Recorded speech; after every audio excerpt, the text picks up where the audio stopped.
So, welcome back to the 4th episode of the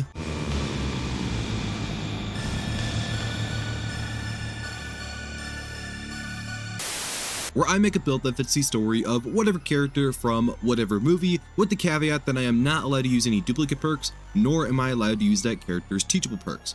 And the character we're going to be doing today is Freddy Krueger from A Nightmare on Elm Street 4: The Dream Master. A good, but one of my least favorite movies in this franchise. For our first perk, we have Hex Haunted Grounds. This perk plays into the scene where Kincaid's best friend Jason, no, not that Jason had disturbed Freddy's bones, brought him back to life, and now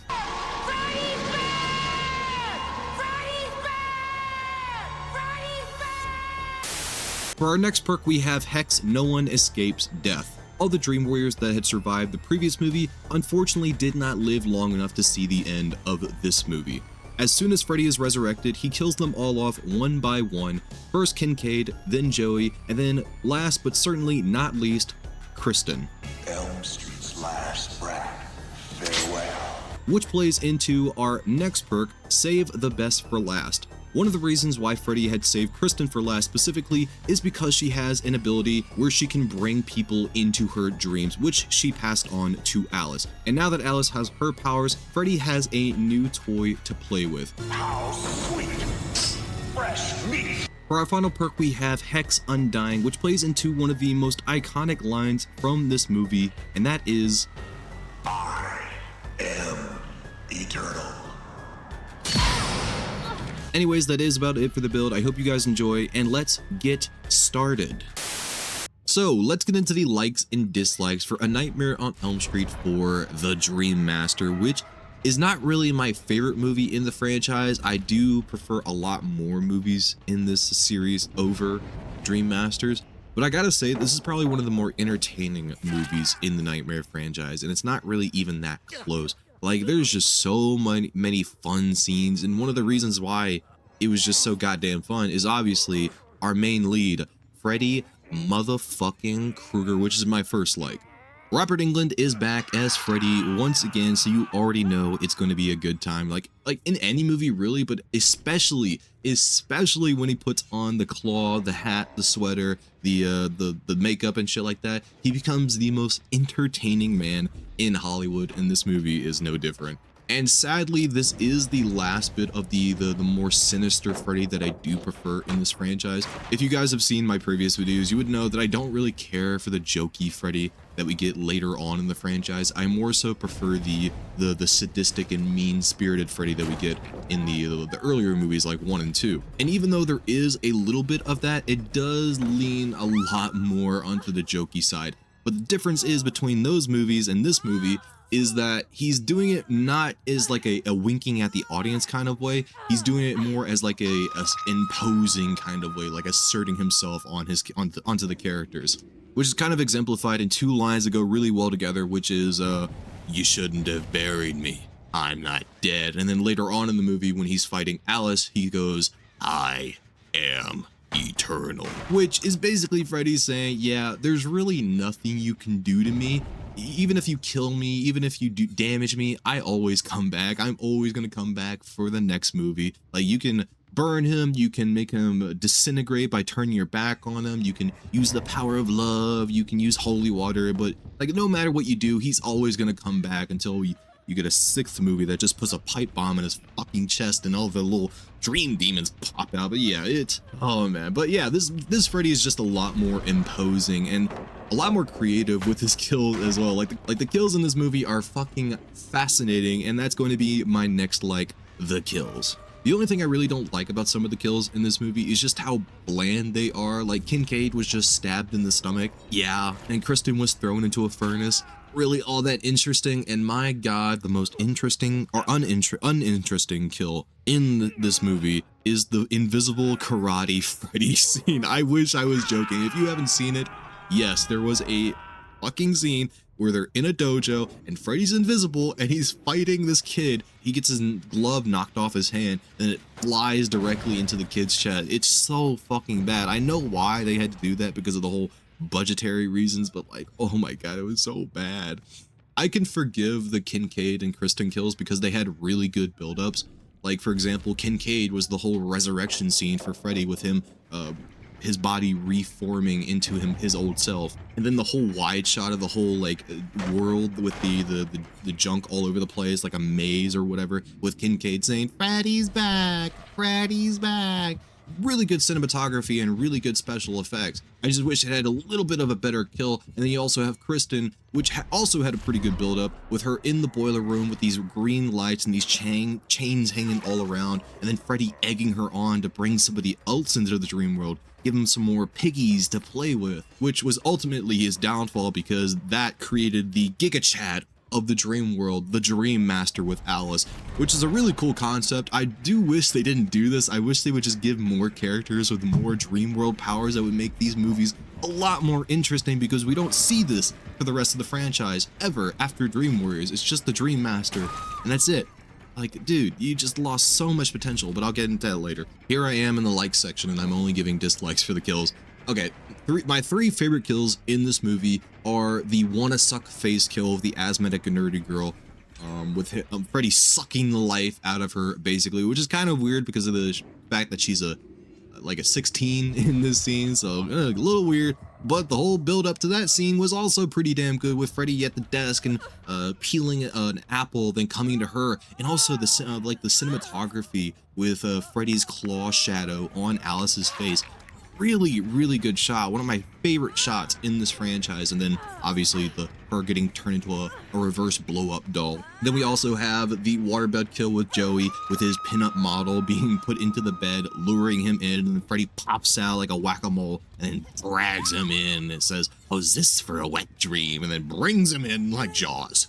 And then finally, one of the best special effects jobs from this movie was the Roach Motel. Oh my god, if you like grotesque body horror, you are going to love this movie. It starts off with this girl on a bench and Freddy pops out and then pushes the bar down onto her body and forces her arms to like bend backwards really far and break, and then out of it comes these little insect arms, and then she just slowly transforms into a cockroach. Then Freddy puts her into this Roach Motel and then crushes her, which, oh my gosh, I really wanted to see the aftermath of that kill. I assume they couldn't because of budgetary reasons, but I really wonder what she looked like in the real world, because what happens in the real world obviously has to translate into real life somehow. Did I say real world then real life? No, dream world and then real life. That's what I meant. Yeah, but that kind of leads into my next like, and that is the special effects. Whoever was in charge of the special effects in this movie deserves an Oscar. I don't know if he's ever won an Oscar or anything like that, but oh my god, I think this has some of my favorite special effects in any Nightmare movie, or even like any like horror movie ever. Like, the special effects in this movie were just so goddamn good. Like, okay, I'll list off a couple of them. I have a whole fucking grocery list of special effects. We have the junkyard, obviously, with it zooming out and we've seen this entire world. I know it's like CGI or something like that, but still really cool effect. Then we also have the resurrection scene for Freddy with his body, like the whole reverse claymation, or the reverse like melting with his body coming back and reforming into human form with all the fleshy bits. It kind of reminds me of Hellraiser a little bit with Frank's resurrection. It was a lot more rapid in this movie. That one took a long time for him to come back and get his skin back. Jesus fucking Christ. Very gross movie. And also one that I really do like is the locker scene with when Kristen and her boyfriend get out of frame and you see these claw marks with this red light beaming out of the lockers. It kind of reminds me of Freddy's Nightmares, which was a TV show that was made inspired by Freddy Krueger, with him, you know, basically giving off tales of Elm Street. And also a really good special effect from this movie was the sausage pizza scene with the little faces and the sausage, and then Freddy takes one out and then eats it. So gross, but also really creative as well. I swear, the guy who did the special effects just deserves an Oscar. Like, it's so fucking good. We have another one which I mentioned before with the Roach Motel and the whole squeezing and the oozing. God damn it. And finally, the death scene for Freddy was also pretty damn cool. The whole how the death happened was fucking stupid, but with all the arms popping out of Freddy, all the people trying to get out of his body, all the souls of his victims bursting out of his body, and then ripping his head open to finally free themselves of their prison, just so fucking good, dude. Oh my God. I need to look up who the special effects guy was for this movie, because I need to shake his hand one day. And that was actually my last like. I don't have a lot of likes and dislikes for this movie, unfortunately, but for my very first dislike, I have killing off the Dream Warriors. It is a absolute crime that they killed off Kincaid, Joey, and Kristen. Even though it wasn't the same actress, it's still no way to go, especially early on in the film. Like, they treated the Dream Warriors so poorly. I don't know what it was that possessed them to do this. Maybe the director didn't like Wes Craven all that much, or he didn't know what to do with his characters, or he didn't know how to operate the Dream Warriors in a creative way, which I don't know how you could do. Just give different people different powers. They don't have to be so complicated. But yeah, with them leaving, it also means the Dream Warriors are pretty much done. I don't know if the Dream Warriors were exclusive to the kids of Elm Street or the parents who killed Freddy exclusively. I don't think it was, because Alice wasn't a part of that group and she's the Dream Master. But yeah, the death of the Dream Warriors was also the death of the Dream Warriors as a concept in general, which is just a crime. But besides the whole concept, like Kincaid going away, one of the best characters from the previous movie as well, and you kill him off, oh, so unceremoniously as well. He had a cool build-up, like I mentioned before, but at the same time, so early on in the movie, and it was also a really sad scene as well, with his dog like saying, "What's wrong with my human? What's wrong with my human? Wake up, wake up." It's like, oh my god, dude, it gives me shivers right now. Joey went out in the best way you possibly, not best way you possibly could, because he didn't get anything, but you know, basically seeing his pinup model in real life, basically face to face, not a bad way to go. Respect,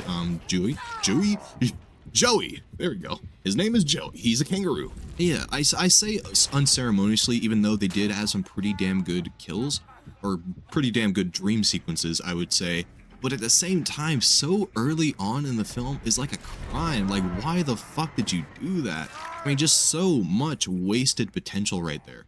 For my next like, I have the acting, and honestly, everybody in this movie is kind of just shit. I don't know what it is about it, but it didn't feel like normal movie acting in this movie. It felt more like theater acting, like very over dramatized kind of acting. Like they were doing a theater performance, but putting it into movie format. I don't know if that was just like the direction, or they just didn't have very highly qualified actors on film. And I say that because even Kincaid, Joey, and the girl who played Kristen were really not all that great. The only like notable actor that wasn't Robert Englund was Alice. She did a fine job. She did okay. She had some weird moments, like she does not know how to run to save her life.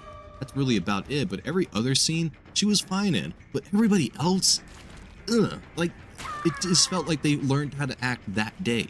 I will say the nerdy girl was actually pretty good. I think I would say that she was pretty good. She was also pretty cute as well. But yeah, like the only good actors in this movie was Robert Englund and Alice. And also, like, going back to the whole theatrical feel, one scene that, like, bothered me in particular was the operation scene with all the doctors. Like, it starts off with Alice's boyfriend getting carted into the emergency or the operation room, and this random-ass motherfucker decides to grab and caress the guy's head as soon as he comes in the frame. Like, huh?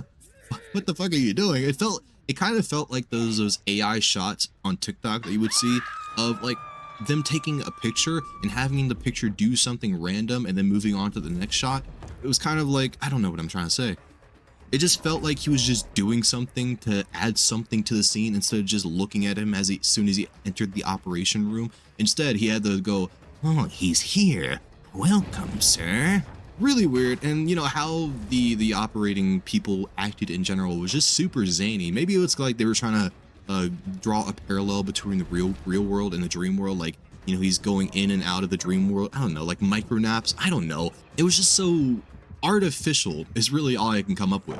And finally, my last dislike about A Nightmare on Elm Street 4, The Dream Master, is the whole ending fight sequence. I don't really know why I don't like it, but it just seems very out of place for a horror movie in particular. I understand this is kind of like a zany 80s action horror movie made for the MTV era, but at the same time, it just doesn't fit in the Nightmare franchise. Like having, what's her name? Alice and Freddy doing this whole kung fu battle in this church, standing on the pews, I think they're called, and having the, you know, this like the Karate Kid kind of fucking fight. I was like, what the fuck is happening right now? This is a horror movie. It does get kind of saved with the whole death sequence with all the souls ripping out of Freddy's body, him making the whole hole in his chest disappear with a little hand swipe, and him saying, "I am eternal," which it does kind of save it, but at the same time, it was just super weird and super out of place, and I did not like it whatsoever. So that is about it for my likes and dislikes. Let's move on to the Loomis meter. If you don't know what this is, it's basically just a scale from 1 to 6. I shot him 6 times! 1 being bad and 6 being amazing. And for A Nightmare on Elm Street for The Dream Master, I'm going to be giving it a 3 times out of 6. Like I said, it's not the best movie in the world, but it is very entertaining to watch. So if you have not seen it before, I do highly recommend you watch it. It is one of the highest grossing movies in the Nightmare franchise until Freddy vs. Jason eventually did come out. And then I think the remake also made a lot more money than this one, but inflation, am I right? But yeah, it's a damn good movie. It has some damn good special effects, has a damn good Freddy, has some interesting concepts, pretty good cinematography, and altogether it's a very entertaining movie to say the least. And yeah, let me know what you thought about A Nightmare on Elm Street for The Dream Masters in the comments down below. God damn you.